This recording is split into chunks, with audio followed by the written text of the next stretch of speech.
Esta nueva unidad llega en un momento clave tras la serie de agresiones contra elementos policíacos en respuesta a los golpes asestados por las autoridades hacia las organizaciones criminales.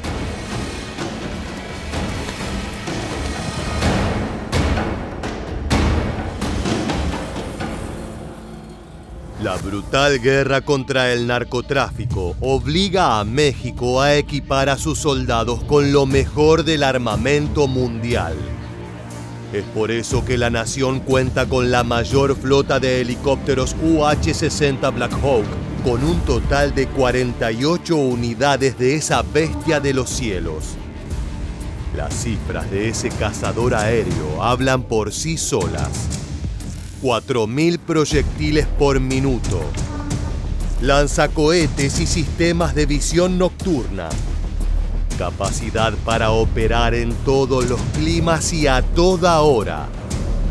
Lo tiene todo, incluso un impactante rugido.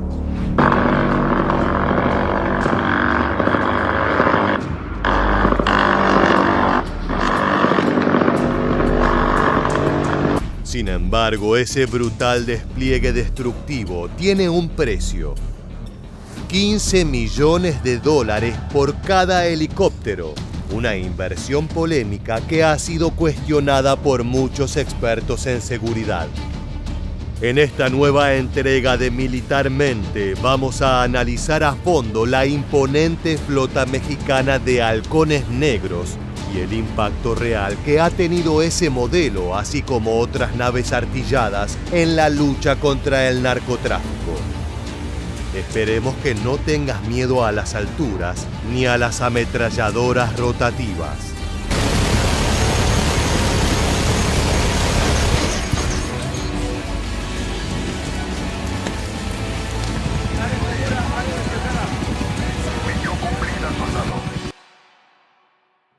Dentro de su vasto arsenal militar, México cuenta con una increíble variedad de naves artilladas listas para entrar en acción.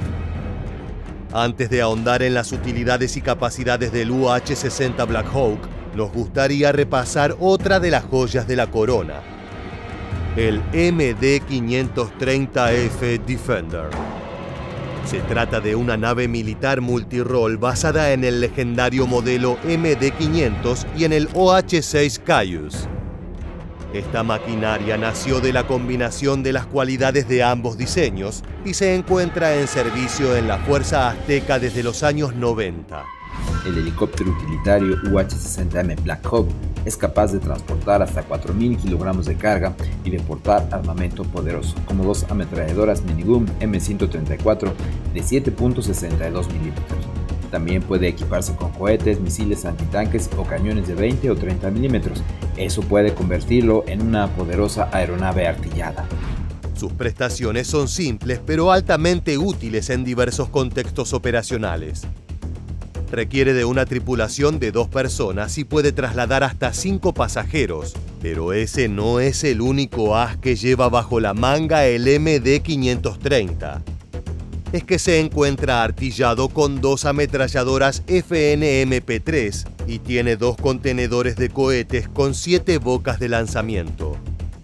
Además, puede operar misiles antitanque e incluso torpedos MK-44 y MK-46. En otras palabras, es una herramienta más que apropiada para la destrucción de criminales y la eliminación de células narco. El 4 de octubre de 2024, el epicentro de la actividad militar fue Angostura, en el estado de Sinaloa. Mira, ya escucharon balazo, ¿era? ¡Ay, gato, madre! Corrieron. Se volteó, güey, mira. Se voltearon. Mira.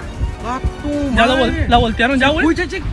Lo que acabas de ver es un video registrado por habitantes de la región, quienes fueron testigos de lujo de un operativo realizado por elementos de la Marina de México. Lo que inició como una simple misión de vigilancia, decantó en un enfrentamiento salvaje entre uniformados y civiles armados pertenecientes al cártel de Sinaloa. Los elementos de la SEMAR, es decir, la Secretaría de Marina, desplegaron un operativo aéreo y terrestre que permitió acorralar a un convoy de sicarios que se trasladaba en camioneta por la zona. El resultado fue devastador para el bando criminal. De acuerdo con lo reportado en redes sociales, durante la balacera perpetrada desde el MD-530F, fue abatido Jorge Humberto Figueroa Benítez, alias El Perris, un alto mando del cártel de Sinaloa, por el cual Estados Unidos ofrecía una recompensa de cientos de miles de dólares. En estas imágenes capturadas por un conductor, podemos apreciar el estado final de la camioneta luego del procedimiento ofensivo del MD-530F.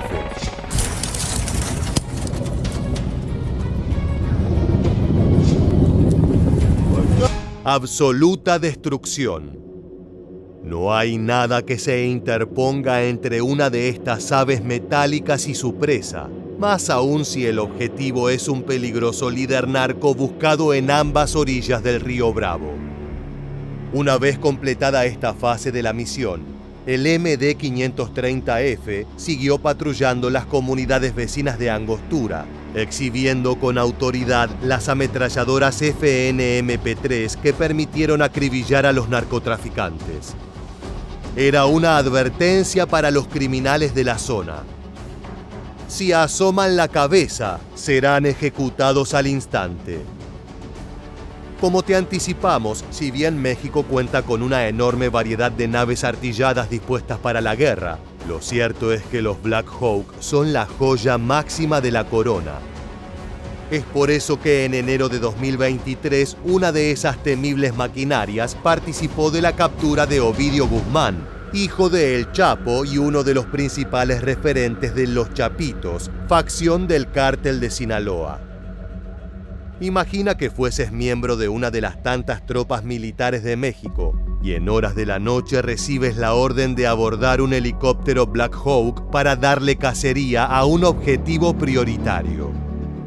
Te preparas y subes a la bestia, despegando a los pocos minutos. Casi sin darte cuenta, estás sobrevolando Culiacán a más de 150 metros de altura, armado hasta los dientes, y enfilando hacia una de las operaciones antinarcóticos más ambiciosas y peligrosas de los últimos años. De repente tomas el llamado que ningún tripulante de helicóptero quiere recibir. Estamos en problemas. Necesitamos tu apoyo de inmediato. Así es como te diriges a más de 200 kilómetros por hora, temeroso por tus compañeros, pero decidido a infundir el miedo en el corazón de los maleantes. Veamos entonces cómo la noche de Culiacán se tiñe con destellos de cartuchos y los gritos de tus víctimas.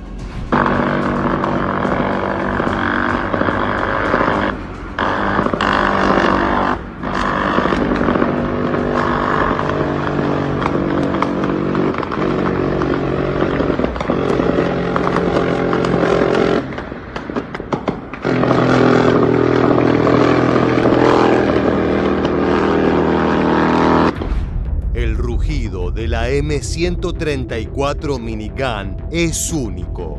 Se trata de una promesa de destrucción total para quienes se encuentran en tierra, y es por eso que los narcotraficantes le temen tanto a los helicópteros artillados. Saben que en esas maquinarias se aloja un poder de fuego inconmensurable del que es casi imposible escapar. Luego de una dosis de cartuchos calibre 7.62, has apaciguado a las fieras y puedes volver a suelo con la satisfacción de haber puesto un alto al crimen organizado. Pues bien, algo similar ocurrió el 5 de enero de 2023, cuando elementos del Ejército Mexicano, la Guardia Nacional y el Centro Nacional de Inteligencia unieron fuerzas para atrapar precisamente a Ovidio Guzmán, el antes mencionado heredero al trono del cártel de Sinaloa. No era la primera vez que las fuerzas de seguridad aztecas trataron de ponerle fin a la carrera narco de Ovidio, pero sus experiencias previas eran desastrosas. En octubre de 2019, el delincuente fue apresado. No obstante, la oleada de violencia llevada a cabo por sus sicarios forzó al gobierno a liberar a ese sujeto tan buscado. En 2023, el Estado mexicano no estaba dispuesto a ser humillado nuevamente. Es por eso que dispusieron en aquella jornada de enero no solo del mejor personal en tierra, sino también de lo mejor del arsenal de los cielos. El helicóptero artillado Black Hawk, desde donde los soldados dispararon un arma conocida como Dillon Aéreo Minigun.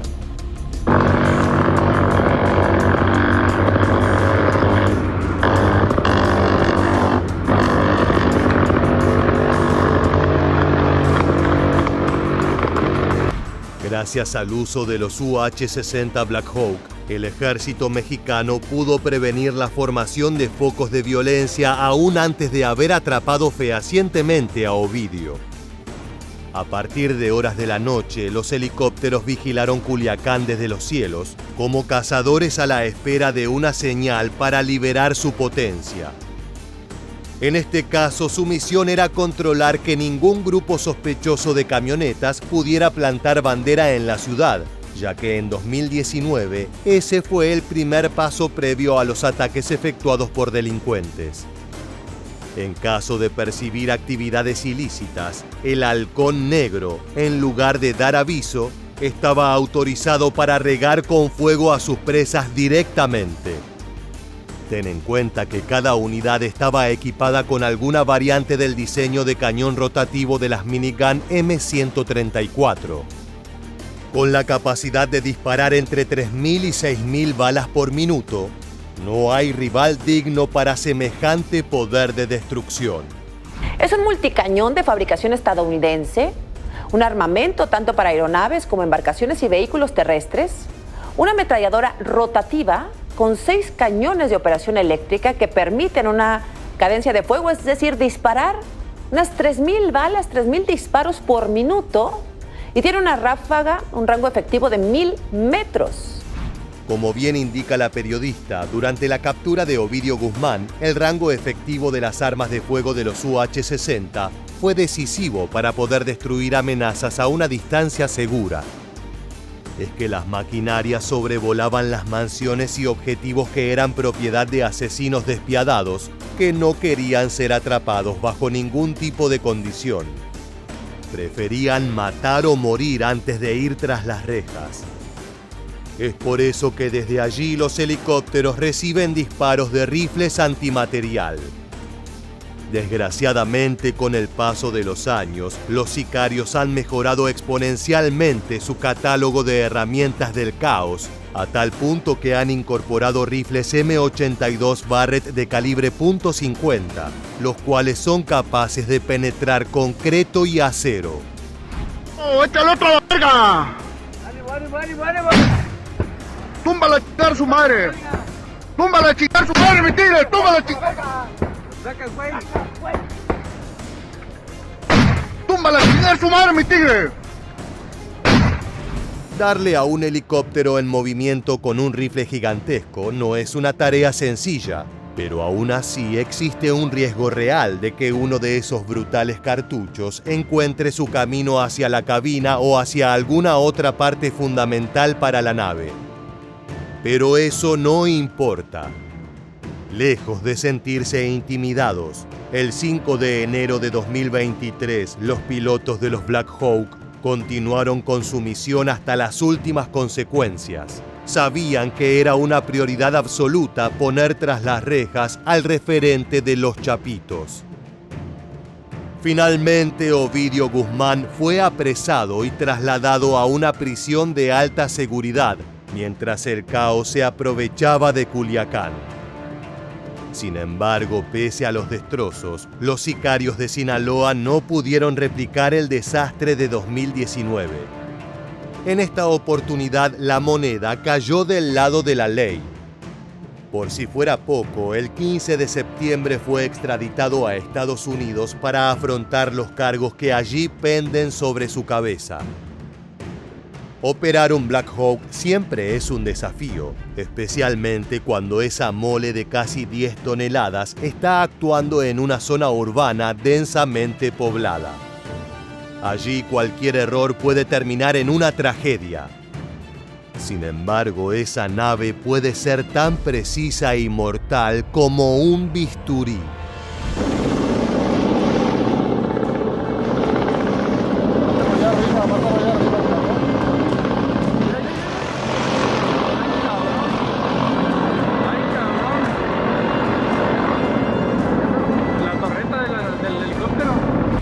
Las imágenes que acabas de ver fueron registradas en la ciudad de Tepic el 10 de febrero de 2017. El UH-60 fue trasladado allí como parte de un operativo gigantesco para dar captura a Juan Francisco Patrón Sánchez, alias el H2, una figura central en el cártel de los Beltrán Leiva. Aquella fue una noche que ningún habitante de Tepic podrá olvidar. En un radio de varios kilómetros a la redonda, todos pudieron escuchar ese ruido brutal de más de 3.000 proyectiles saliendo disparados de forma focalizada, destruyendo todo lo que se encontraba en la tierra. Imagina por un segundo ser un criminal del narcotráfico. Piensas que eres imbatible, que el gobierno mexicano no tiene manera de contrarrestar tu poder. Sin embargo, desde el cielo llega una macabra melodía que te resulta familiar. Cuando te das cuenta de qué se trata, ya es demasiado tarde. Una lluvia de cartuchos cae sobre ti, aniquilándote junto a tu grupo de sicarios. No es una imagen agradable, pero eso es lo que ocurre cuando desafías a un halcón negro. Claro está, para lograr esa imponente precisión, los pilotos mexicanos se someten a largas jornadas de entrenamiento. Para poder utilizar un helicóptero así de poderoso en una ciudad, es necesario conocer sus prestaciones como la palma de tu mano. Debes saber el ángulo ideal para disparar, la velocidad máxima a la que mantiene una estabilidad suficiente para abrir fuego.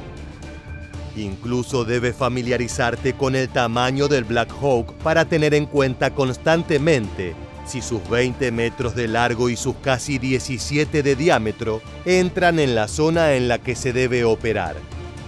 La única forma de hacerlo es entrenando. Por oportunidad. Sí, pues control. En 5.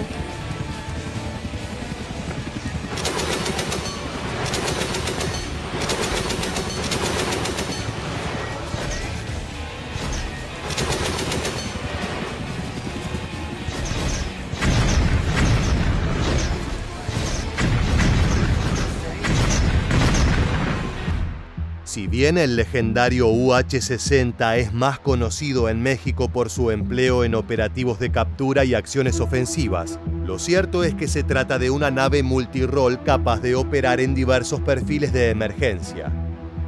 Al mismo tiempo que puede trasladar soldados, también tiene la capacidad de brindar atención médica o servicios de evacuación.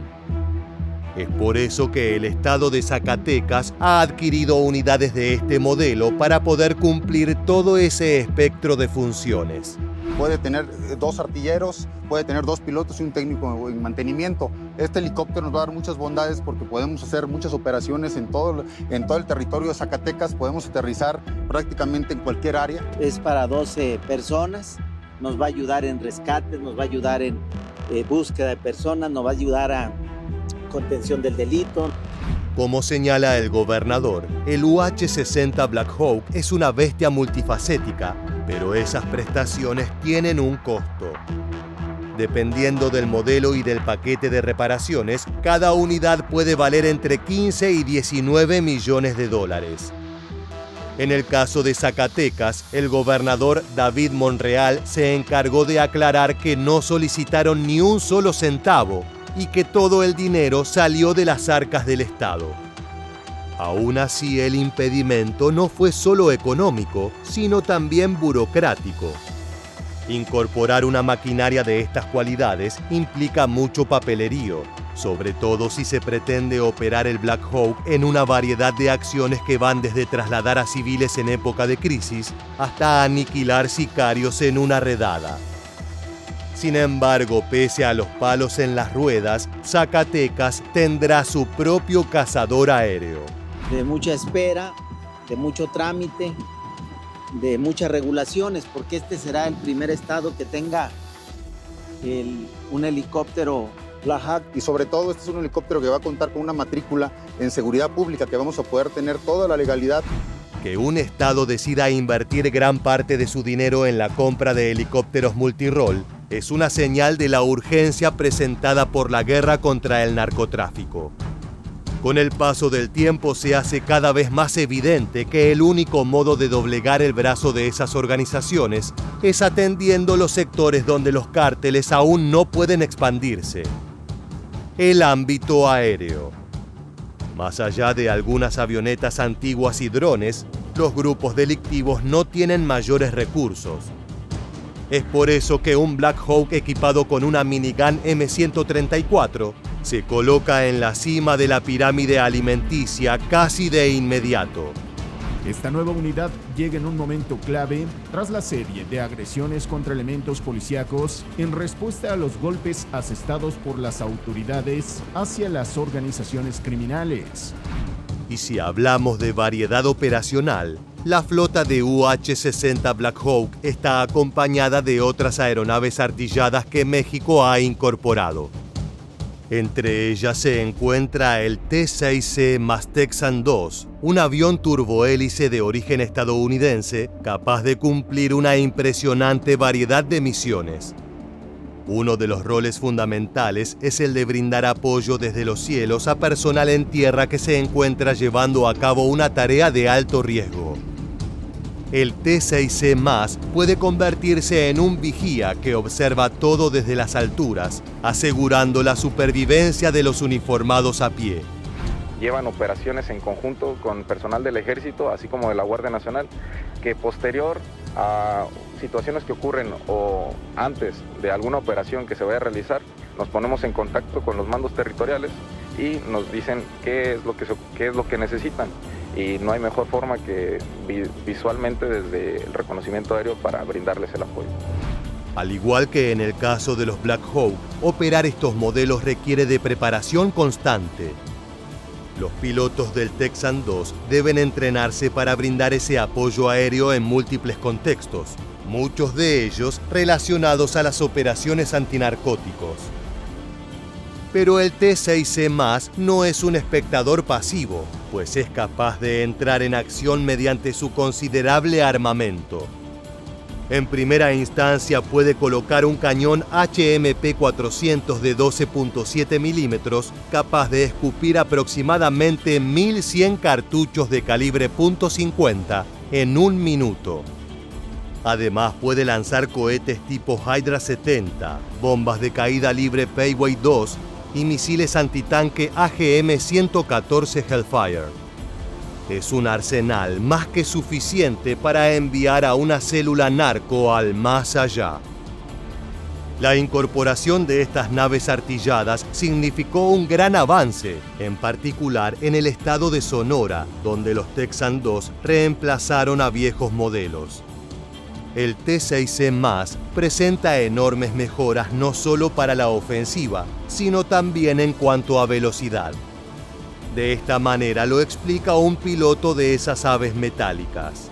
La velocidad que alcanzan prácticamente es el doble, llegan a alcanzar su velocidad máxima, son 316 nudos, aproximadamente 580 kilómetros por hora. Obviamente esto ayuda muchísimo en misiones de interceptaciones aéreas de tráficos ilícitos que estén circulando en el espacio aéreo del estado de Sonora. Además de Sonora, Ciudad Juárez, ubicada en el estado de Chihuahua, es otro de los destinos donde el Texan II entró en servicio. Allí los aviones turbohélice patrullaban los cielos durante 2023 en un intento por reducir la incidencia de los grupos delictivos. La idea era sencilla. Si hay una nave artillada patrullando desde las alturas, es probable que los sicarios piensen dos veces antes de salir a cometer ilícitos en la región. Los esfuerzos de estos pilotos también se complementan con el uso de otras unidades de gran importancia para las Fuerzas Armadas. Uno de los elementos fundamentales es el Mi-17, un helicóptero de transporte de origen ruso que puede ser equipado con todo tipo de armamentos. Esa unidad fue ampliamente utilizada en acciones antinarcóticos, incluso en una brutal cacería de sicarios del cártel de los Zetas, cuyas imágenes veremos a continuación.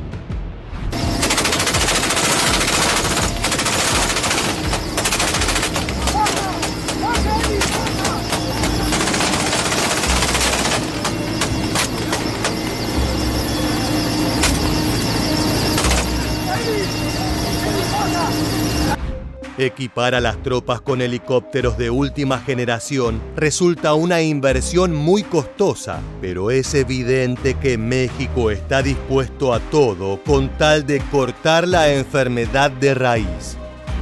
Es por eso que decidió convertirse en el país latino con la flota más grande de UH-60.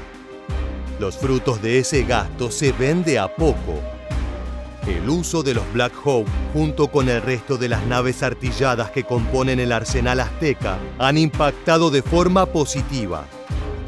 Se han confiscado arsenales enteros y, como repasamos a lo largo del video, los helicópteros permitieron la captura de grandes líderes de diversas organizaciones.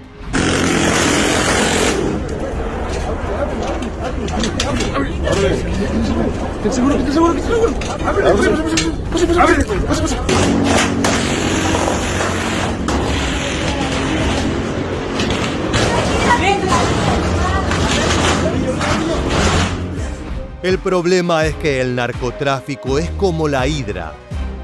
Cuando cortas una cabeza, dos nacen en su lugar. Los años pasan y los cárteles siguen operando sin importar las duras derrotas que han recibido en el último tiempo. Ante esto, cabe preguntarse si la incorporación de estas maquinarias de guerra es realmente la mejor estrategia para vencer a ese enemigo implacable.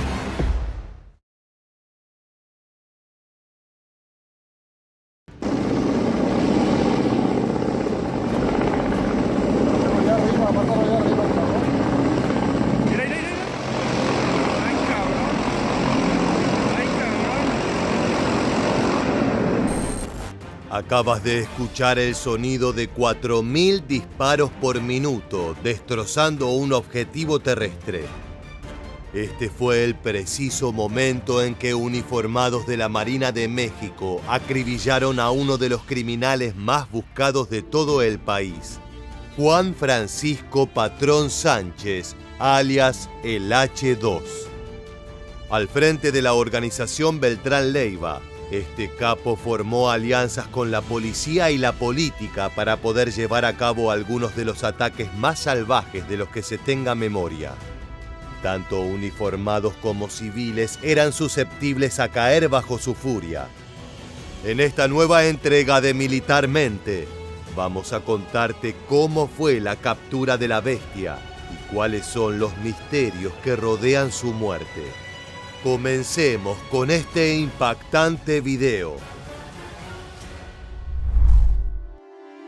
Para comprender la importancia de la captura de Juan Francisco Patrón Sánchez, es necesario ahondar en la historia de uno de los grupos criminales más peligrosos que surgieron en México.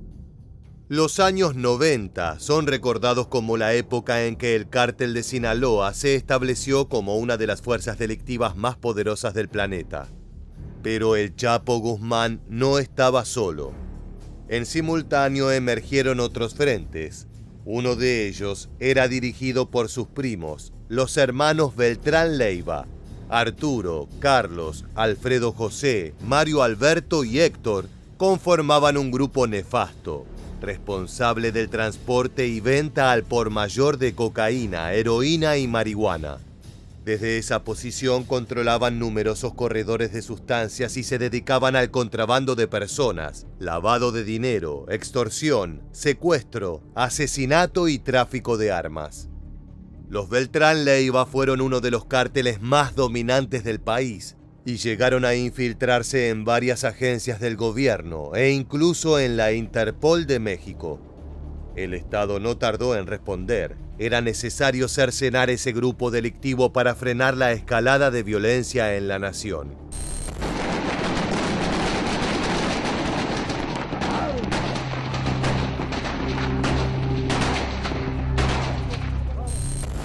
Balaceras como la que acabamos de ver eran cosa de todos los días. Aún así, el negocio de los narcóticos floreció. El problema fue que con el dinero aumentaron las discusiones. Por algunas detenciones misteriosas, el clan de los hermanos Beltrán Leiva sospechó que el Chapo los había entregado a la justicia. Eso desató una guerra que regó de sangre el país y puso en crisis a todo el ecosistema narco. Fue una masacre a cielo abierto en la que fallecieron o fueron capturados casi todos los líderes importantes del negocio. En ese contexto caótico emergió la figura de Juan Francisco Patrón Sánchez, alias el H2, un joven y violento pistolero que ascendió posiciones a una velocidad vertiginosa. En poco tiempo se transformó en el principal encargado del cártel fundado por los hermanos. Era su momento para destacar como mente maestra del narcotráfico. Los sicarios de El H2 se encontraban entre los más sanguinarios de todo el país. Tenían la ventaja de haber heredado parte del arsenal y el conocimiento operativo de la organización Beltrán Leiva, por lo que no se trataba de simples aprendices. Eran auténticos soldados bien preparados para el combate. No les temblaba el pulso a la hora de masacrar civiles o enviar morbosos mensajes a la competencia, utilizando partes corporales de rivales abatidos. A medida que sus hombres conquistaban nuevas plazas a lo largo y ancho de México, Juan Francisco Patrón Sánchez eligió como búnker de operaciones el estado de Nayarit, al oeste del país. El criminal tenía un perfil bajo.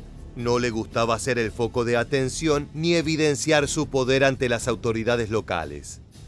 Parece increíble, pero muchos vecinos del capo estaban en completo desconocimiento sobre sus negocios.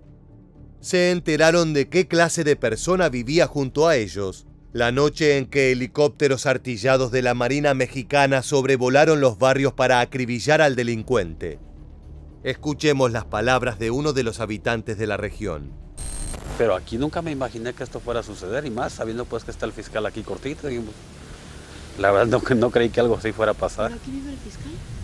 Tengo entendido que tiene casa aquí, dentro del fraccionamiento. Tal vez te preguntes cómo logró pasar desapercibido pese a la magnitud de sus operaciones.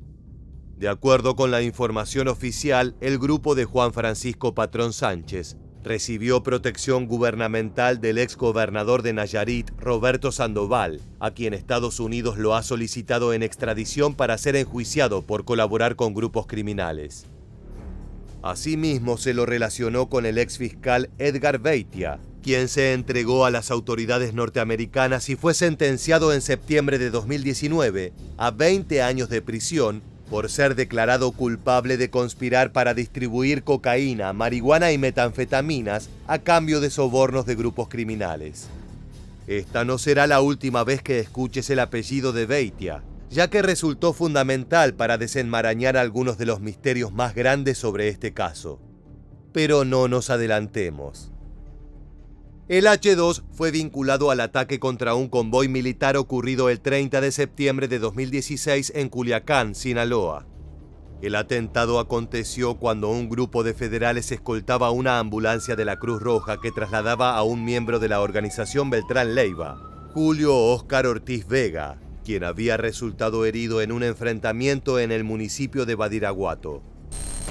En el lugar quedaron 2 unidades militares, miren nada más, completamente calcinadas.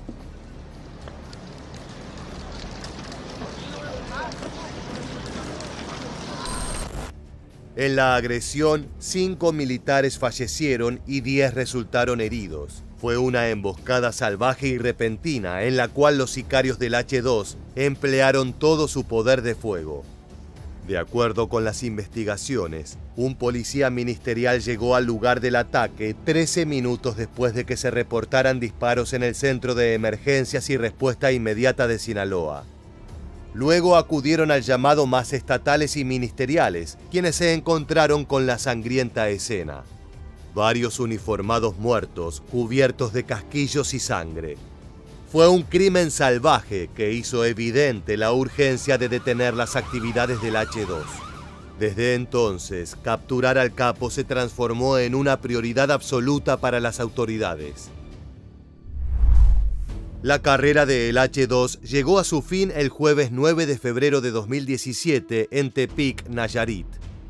Todo comenzó alrededor de las 7 de la noche con el arribo de 5 vehículos artillados de la Marina de México, los cuales fueron apoyados por elementos a pie de otras fuerzas locales. Los primeros reportes de violencia llegaron de parte de los vecinos, quienes informaron sobre una balacera en las colonias Linda Vista y Fraccionamiento Arboledas de la capital nayarita. En ese momento se les advirtió que no salieran de sus casas para así evitar ser alcanzados por balas perdidas. No se trataba de un simple conflicto entre pandillas. Esos enfrentamientos eran parte del operativo para acabar de una vez por todas con el H2 y su equipo de colaboradores cercanos. Si alguna vez soñaste con estar presente en una misión antinarcóticos, este es tu día de suerte. A continuación veremos un impactante material filmado durante el inicio de aquella incursión. ¡Arriba!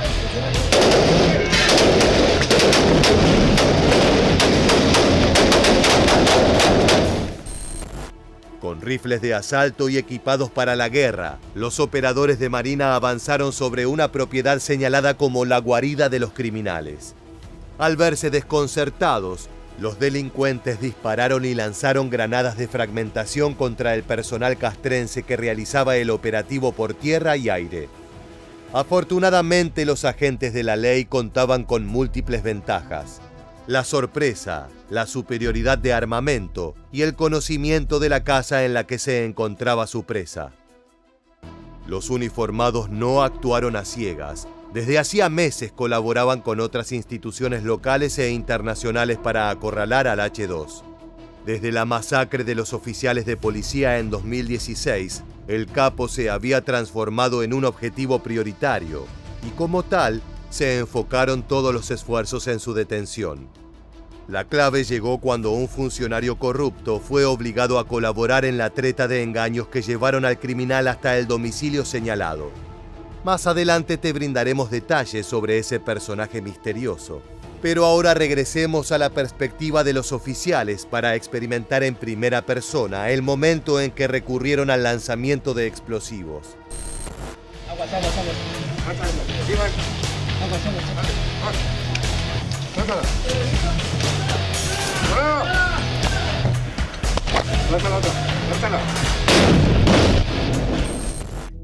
Representantes de las Fuerzas Armadas indicaron que el H2 fue abatido por los disparos que efectuaron marinos desde un helicóptero Black Hawk equipado con una ametralladora calibre .50 pulgadas. La minigun descargó su furia sobre la vivienda, demostrando todo el poder destructivo de sus más de 4.000 disparos por minuto. Nos referimos a la brutal ráfaga que vimos al inicio del video, una de las imágenes más icónicas de la guerra contra el narcotráfico. Personal del gobierno federal señaló que además de Juan Francisco Patrón Sánchez, 7 pistoleros cayeron tras el enfrentamiento que se dio en la colonia Linda Vista. Todos eran originarios del estado de Sinaloa, según se conoció a partir de entrevistas con sus familiares.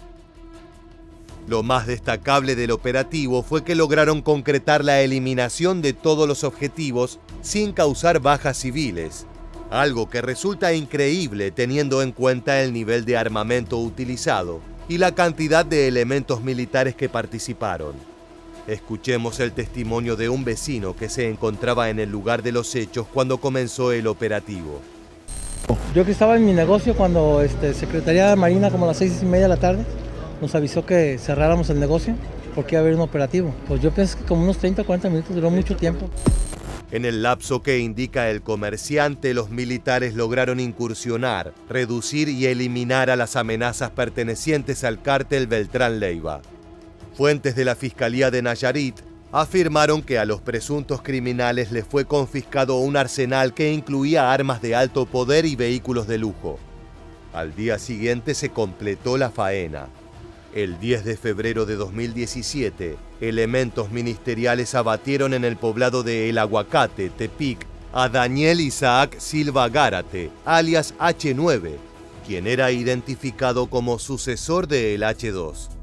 En aquel entonces, un vocero oficial añadió que durante las actividades en los caminos que conducen a la comunidad de Camichín de Jauja, fueron hallados los cadáveres de otros 3 hombres. Los fallecidos eran jóvenes mensajeros de los Beltrán Leiva que habrían sido ejecutados por el propio grupo criminal para evitar que testificaran en su contra en caso de ser atrapados. Muchos de los detalles más increíbles sobre la muerte de el H2 se conocen gracias al testimonio de Edgar Beitia, el ex fiscal general de Nayarit que te mencionamos anteriormente, y quien recibió sobornos del capo de los Beltrán Leiva por más de 3 años. De esa manera logró ganarse su confianza y recabar suficiente información para poder entregarlo a las autoridades en bandeja aquel 9 de febrero de 2017. Según Beitia, él fue quien engañó al H2 para que fuera a una casa en la que habían acordado reunirse a solas. Como podrás anticipar, todo era una emboscada. En la vivienda ya estaban preparados 5 elementos de la Armada, a los que se sumaba un comandante en el segundo piso. El ex fiscal narró que los marinos posicionaron 2 camiones y un vehículo blindado cerca de donde estaban los escoltas del capo, quienes empezaron a disparar y a arrojar granadas.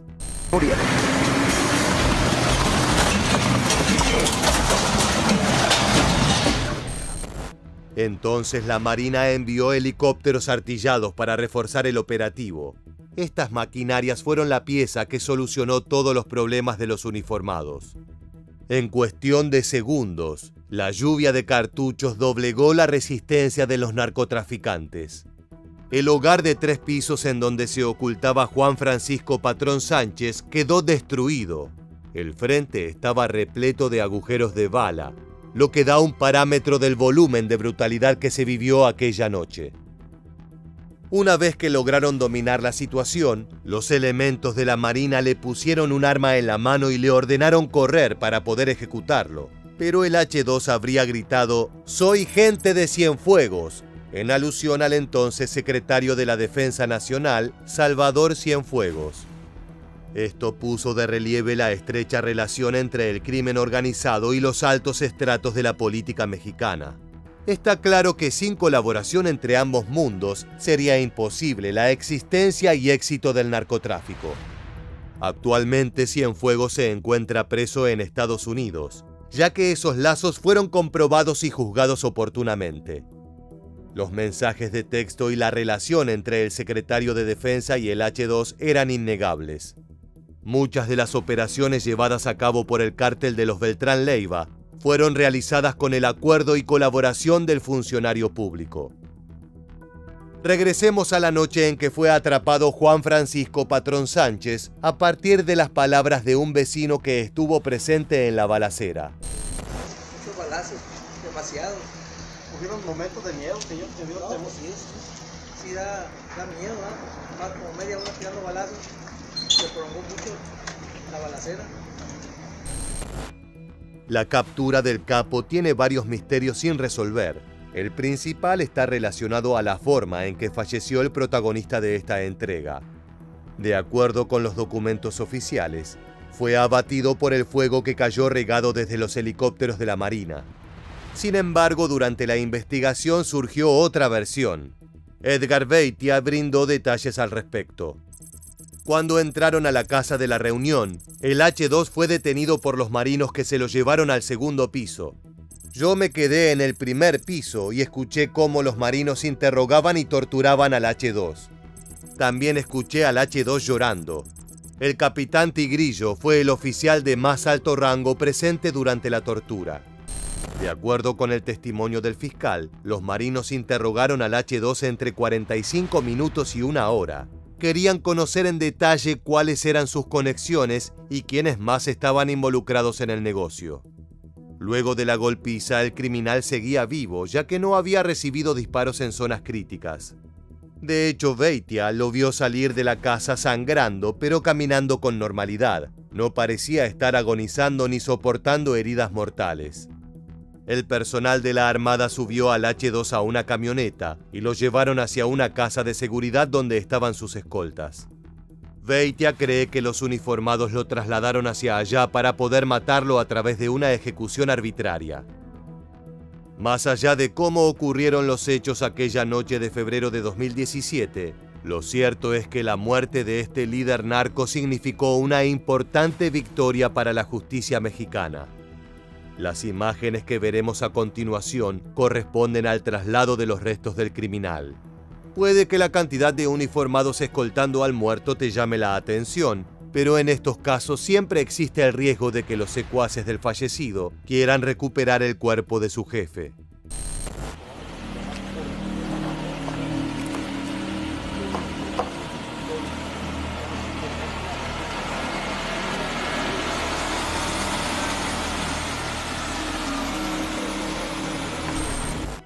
En aquella misión no solo se dio de baja a uno de los principales hacedores de violencia del país, sino que también quedaron en evidencia los lazos políticos y militares que le permitían operar. Es así que se logró purgar a elementos corruptos como el secretario de Defensa Salvador Cienfuegos. Esto abrió las puertas para investigar casos que habían estado relacionados al capo, pero que estaban inconclusos por parte de la justicia. Si bien tras la muerte del H2, el cártel de los Beltrán Leiva buscó reemplazarlo con el ascenso de otras figuras, lo cierto es que la organización nunca volvió a ser la misma. Las capacidades operativas fueron disminuyendo de forma constante, a medida que sus sicarios eran apresados o incluso contratados por frentes rivales. Así es el negocio de la droga. Un día eres el rey absoluto, y al día siguiente eres un paria cuya cabeza tiene precio. Precisamente esa fue la historia de Juan Francisco Patrón Sánchez, alias el H2. Que en un operativo conjunto el Ejército Mexicano, Guardia Nacional, Fuerza Aérea, Sedena, fue detenido en Culiacán, Sinaloa, Kevin Alonso N., alias el 200. En este video podemos ver el momento exacto en que las fuerzas de seguridad mexicanas atraparon a Kevin Alonso N., alias el 200, uno de los criminales más buscados y peligrosos de todo el país. El jefe de sicarios de Los Chapitos no se entregó fácil. Fue necesario un brutal operativo que concluyó con su arresto y el incautamiento de armamento pesado de grado militar. El nivel de violencia demostrado durante la captura de El 200 es un síntoma de una enfermedad que carcome a México: el crecimiento constante de los cárteles. Las balaceras entre esas organizaciones criminales y las fuerzas de seguridad han escalado hasta el punto que muchas regiones parecen zonas en guerra, con cientos de miles de civiles en medio del fuego cruzado. En esta nueva entrega de Militarmente, vamos a vivir en carne propia la adrenalina que vive el ejército mexicano en los enfrentamientos contra los narcos más peligrosos del país. Ponte el chaleco antibalas y comencemos.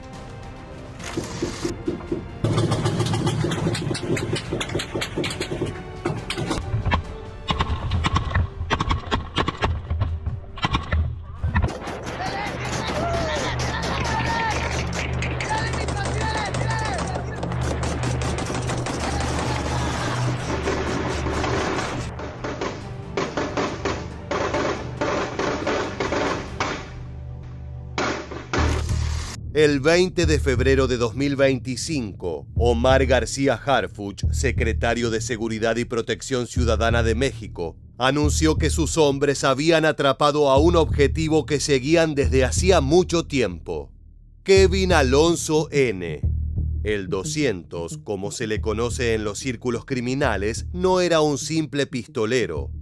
Operaba como jefe de seguridad y líder de sicarios de Los Chapitos, la facción del cártel de Sinaloa liderada por los hijos de Joaquín El Chapo Guzmán. Desde esa posición, el 200 tenía control de numerosas operaciones violentas que causaron decenas de muertes en Culiacán, estado de Sinaloa. En particular, se sospechaba que Kevin Alonso era el hombre de confianza de Iván Archibaldo Guzmán, uno de los principales referentes de Los Chapitos. El 200 estaba vinculado a secuestros, robos, asesinatos, ajusticiamientos a rivales y emboscadas a la policía. Las manos de ese hombre estaban completamente cubiertas de sangre. Es por eso que su captura era una absoluta prioridad para el Estado mexicano. El 20 de febrero, en un operativo conjunto, elementos de la Secretaría de la Defensa Nacional y la Guardia Nacional, en coordinación con la Secretaría de Marina, la Fiscalía General de la República y la Secretaría de Seguridad y Protección Ciudadana, procedieron a atrapar al criminal empleando un arma infalible: los helicópteros artillados Black Hawk.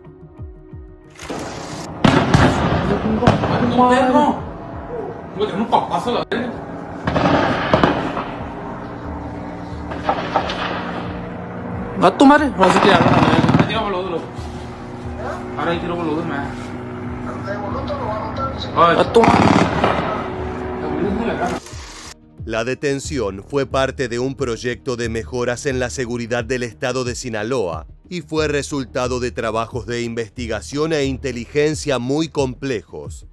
Una vez que el criminal estuvo bajo poder de la justicia, se procedió con su traslado para continuar el proceso judicial en su contra.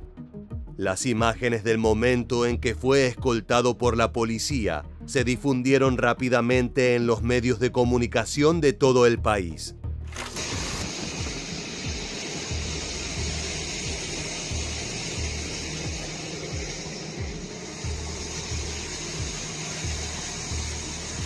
Desgraciadamente, Kevin Alonso N. era tan solo una pieza importante en un engranaje mucho más grande, el cual se alimenta de sangre inocente.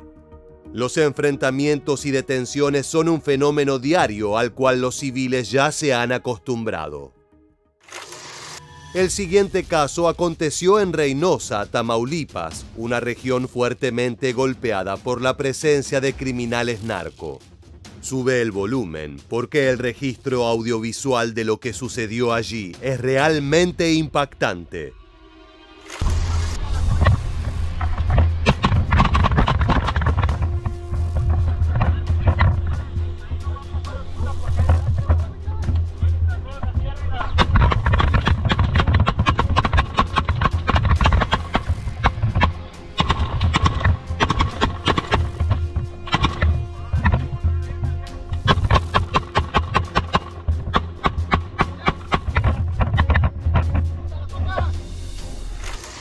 El video que acabas de ver fue filmado en la tarde del 10 de octubre de 2024, cuando la Guardia Estatal fue alertada de la presencia de elementos criminales en una de las comunidades de Reynosa.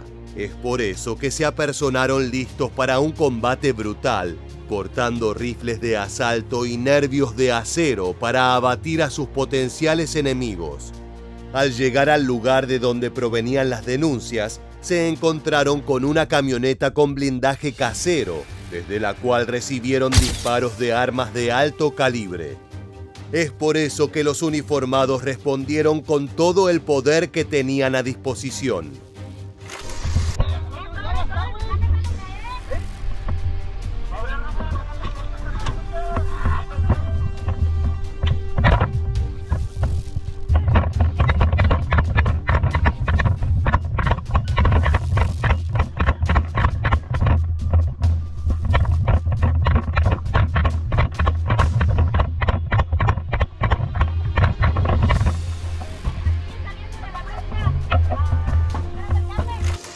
Una vez que la situación estuvo controlada, uno de los uniformados se subió a la patrulla para aproximar el vehículo a la camioneta narco, dejando un brazo libre en caso de tener que jalar del gatillo nuevamente. El carro en el que se movilizaban los sicarios quedó completamente destrozado. Las imágenes tomadas en el lugar dan testimonio del poder y la precisión con la que actuaron los oficiales de la Guardia Nacional. Cuando los policías lograron dar alcance a los agresores, los sujetos emprendieron la huida a pie, pero gracias al esfuerzo de los uniformados se pudo detener a un hombre. Además, se hizo una inspección a la camioneta en donde se encontraron armas largas y equipo táctico que fue puesto a disposición de las autoridades pertinentes. Esta brutal confrontación es un episodio más en una interminable saga de combates entre autoridades y delincuentes en Tamaulipas. Esa región de México es un punto de interés para los cárteles debido a su posición geográfica y también por la existencia de rutas de traslado fundamentales para el trasiego de narcóticos. Es por ello que las organizaciones delictivas no quieren renunciar a su dominio, incluso si para ello deben entablar balaceras como esta para reafirmar su presencia. Otro de los puntos rojos en el mapa criminal azteca es Nuevo Laredo. Esta región es hogar de múltiples células narco, y allí las fuerzas de seguridad han vivido momentos realmente peligrosos al tratar de controlar el avance de los grupos delincuenciales. En los primeros días de febrero de 2025, la comunidad vivió un fin de semana infernal como producto de la captura de El Ricky, una de las principales figuras del Cártel del Noreste. El sonido de cartuchos fue la banda sonora del horror.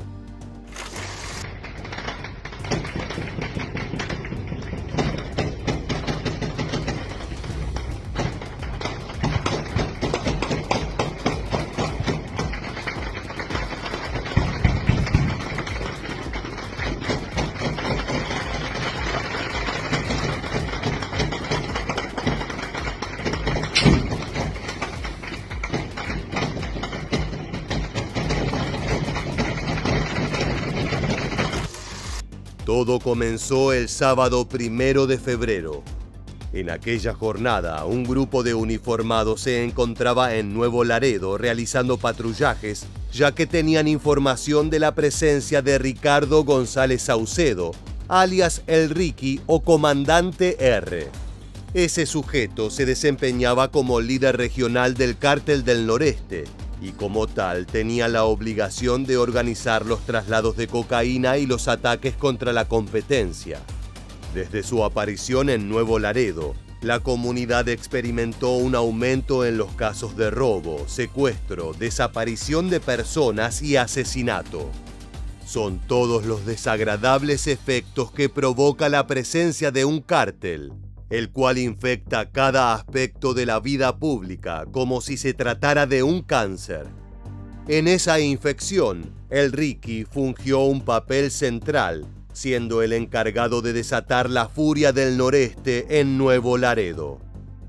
Durante los patrullajes del ejército, un grupo de hombres armados abrió fuego contra los uniformados. Eran cerca de las 11 de la mañana cuando los sicarios de El Ricky trataron de abatir a los servidores públicos en un ataque sorpresivo y cobarde.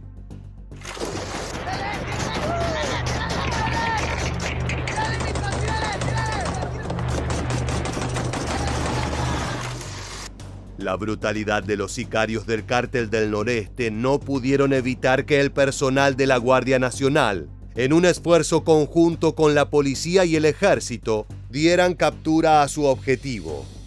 En horas del mediodía de aquel sábado 1 de febrero, Omar García Harfuch anunció que El Ricky estaba en manos de las autoridades y que su aprehensión significaba un duro golpe al funcionamiento del narcotráfico en la región. Las fotografías presentadas fueron una prueba irrefutable de que ese peligroso individuo era ahora prisionero del ejército. Como es costumbre cuando cae un titán de la droga, sus secuaces salieron a las calles a sembrar el caos. Su objetivo era matar inocentes y destruir el centro urbano de Nuevo Laredo para forzar la liberación de su líder.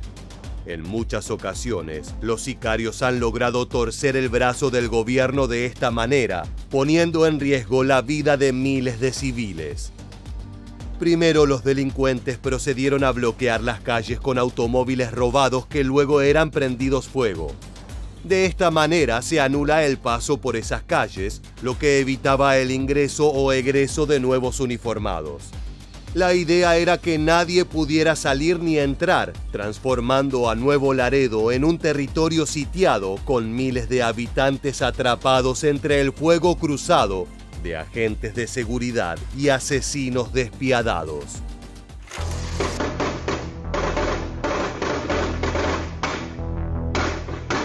Los vecinos pudieron ver desde sus casas cómo el gobierno y el cártel se enfrentaban en cruentas balaceras que terminaron con varios cadáveres en ambos bandos. Durante el domingo el desmadre continuó. Por ello, el ejército puso a disposición algunos helicópteros Black Hawk artillados con cañones rotativos para patrullar la ciudad desde los cielos. De esa manera se detectaron rápidamente los nuevos focos de agresión y los movimientos de los sicarios que aún trataban de doblar el brazo del gobierno a fuerza de violencia. Lo más increíble de las repercusiones por el arresto de El Ricky es que gran parte del registro de las hostilidades fueron tomadas por los propios habitantes, que utilizaron sus teléfonos celulares para alertar sobre lo que ocurría en su comunidad.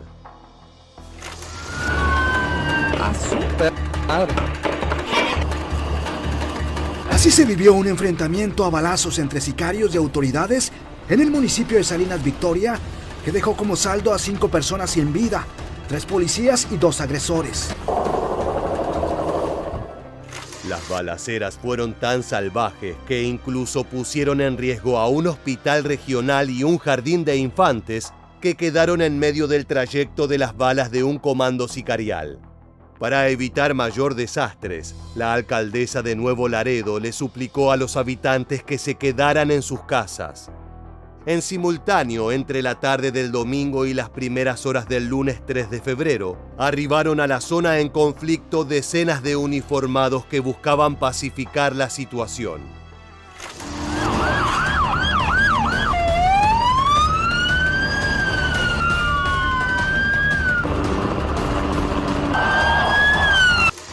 Durante 3 días, Nuevo Laredo se paralizó. El aeropuerto canceló todos sus vuelos y las escuelas pospusieron las clases hasta que fuera seguro para los niños poder volver a las calles. Finalmente, para la noche del lunes 3 de febrero, Ricky ya había sido trasladado a la capital del país, donde estaba custodiado por varios soldados. De a poco las hostilidades en Nuevo Laredo fueron disminuyendo. Los sicarios comprendieron que su jefe ahora estaba en manos de la justicia y que aquel tenebroso fin de semana repleto de violencia y sangre había culminado con una costosa pero efectiva derrota para el narcotráfico. Como te adelantamos, la violencia armada es un recurso frecuente utilizado por los sicarios a la hora de buscar la libertad de sus patrones. Más aún cuando portan uno de los apellidos más importantes en la historia del crimen organizado. Es por eso que el 29 de agosto de 2024 fue la ciudad de Culiacán la que se vistió de guerra durante un operativo masivo que tenía como misión capturar a Iván Archibaldo Guzmán, líder de Los Chapitos. Inicialmente se difundió la versión de que el ejército lo había logrado, pero la realidad era mucho más complicada.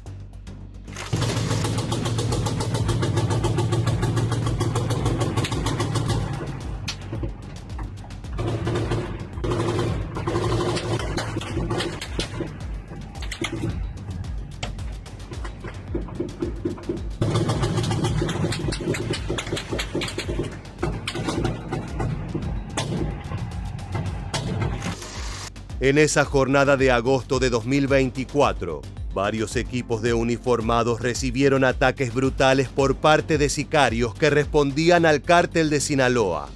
fueron erupciones espontáneas de locura que se dispersaron en varios puntos de Culiacán. La vida cotidiana de sus vecinos se vio interrumpida por el sonido de cientos de impactos de bala que destruyeron vehículos, comercios y viviendas. Los reportes iniciales daban cuenta de la presencia de decenas de asesinos de los Chapitos que habían tomado las calles de Culiacán por asalto. Sus rostros estaban cubiertos, sus torsos protegidos con chalecos antibala, sus manos equipadas con rifles de asalto de grado militar, listos para acabar con la vida de personas inocentes. Al igual que en lo acontecido durante la captura de El Ricky, los delincuentes recurrieron a una de sus tácticas favoritas, la de los narcobloqueos. Varios vehículos robados aparecieron en llamas en medio de avenidas y rutas de acceso importantes. En simultáneo se dieron varios enfrentamientos armados entre oficiales y células delictivas. Lo más preocupante es que los agresores tenían tal nivel de preparación y equipo táctico que era difícil diferenciar a los servidores públicos de los esbirros de Sinaloa.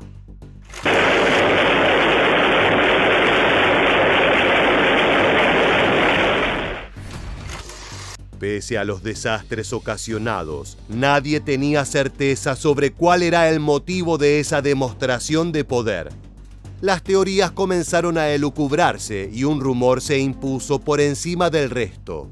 Los militares habían logrado capturar a Iván Archibaldo Guzmán, hijo de El Chapo y principal heredero de su imperio delictivo. De ser verdad, era una noticia impresionante. La aprehensión más importante y crucial de los últimos años en cuanto a seguridad nacional.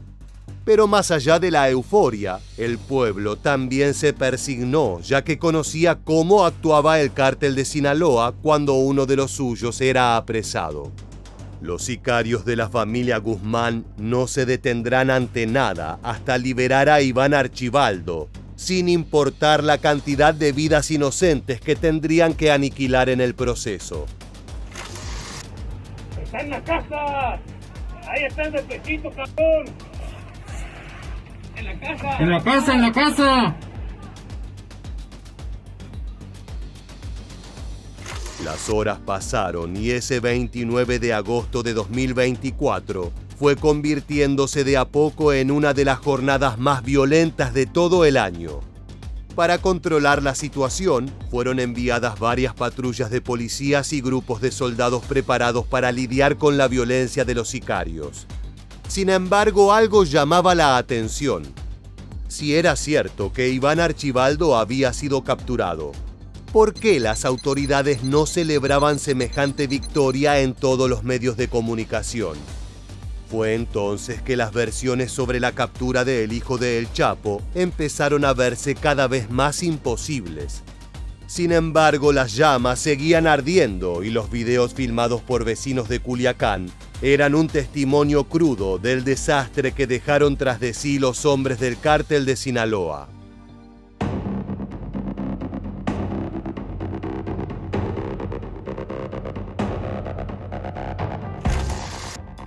Finalmente, luego de casi un día completo de caos que afectó el funcionamiento del sistema educativo, de los hospitales y de los transportistas, el gobierno nacional tuvo que aclarar que no habían dado con Iván Archibaldo Guzmán, que el desastre que se vivió en Culiacán era tan solo un capítulo más en el largo historial de combates entre el cártel de Sinaloa y las fuerzas de seguridad. Esa versión no contentó al público y a los medios de comunicación. Los más escépticos propusieron que el Estado sí había capturado a Iván Archibaldo Guzmán, pero que ante la impresionante respuesta de los sicarios, tuvieron que liberar al hombre más buscado del país. De ser así, significaba una humillación total para el gobierno.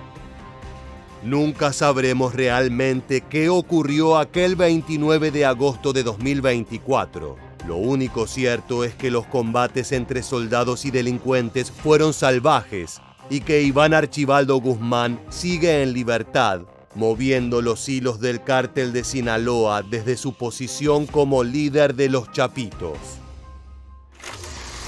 No podríamos hablar de violencia en México sin reparar en las acciones de otra fuerza titánica en el narcotráfico: el Cártel Jalisco Nueva Generación.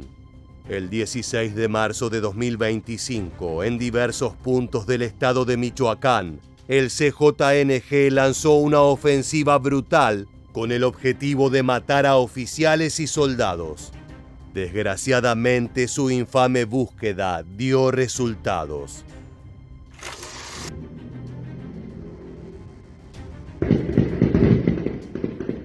Verga.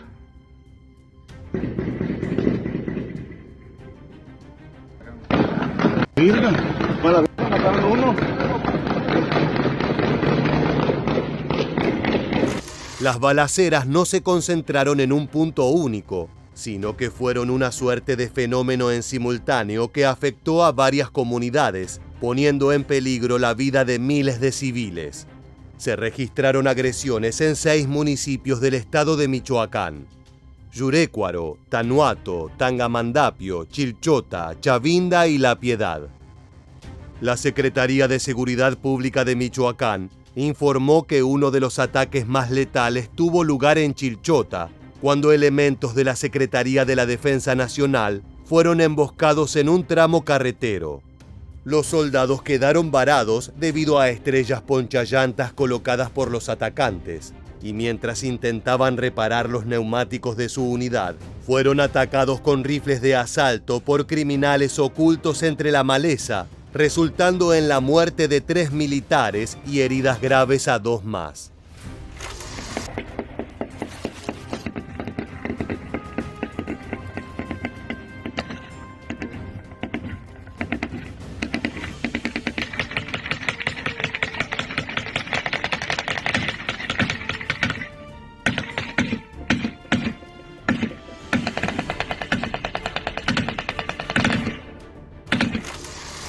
En los últimos años, y aprovechando las turbulencias internas del cártel de Sinaloa, el CJNG se ha posicionado como la principal amenaza a la seguridad mexicana.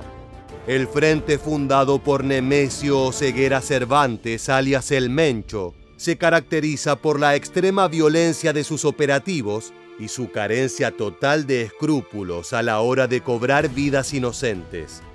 Eso quedó totalmente claro en la tarde del 16 de marzo, donde varios policías fallecieron como producto de emboscadas y tiroteos. Los vehículos en llamas y la destrucción de comercios fueron parte de la estrategia del CJNG a la hora de imponerse a lo largo y ancho de Michoacán.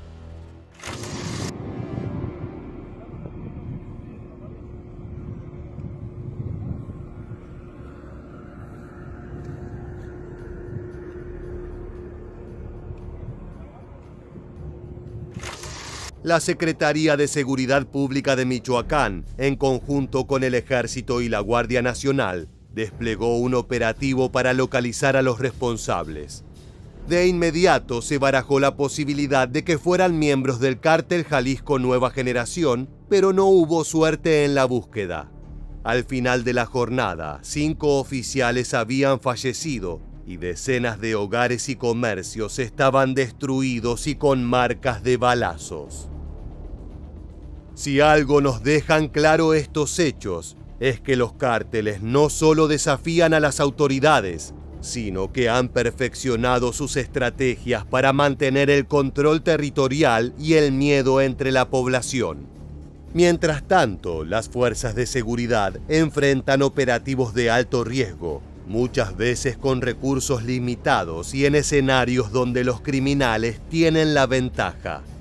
La pregunta es: ¿hasta cuándo será posible soportar esta crueldad en los enfrentamientos?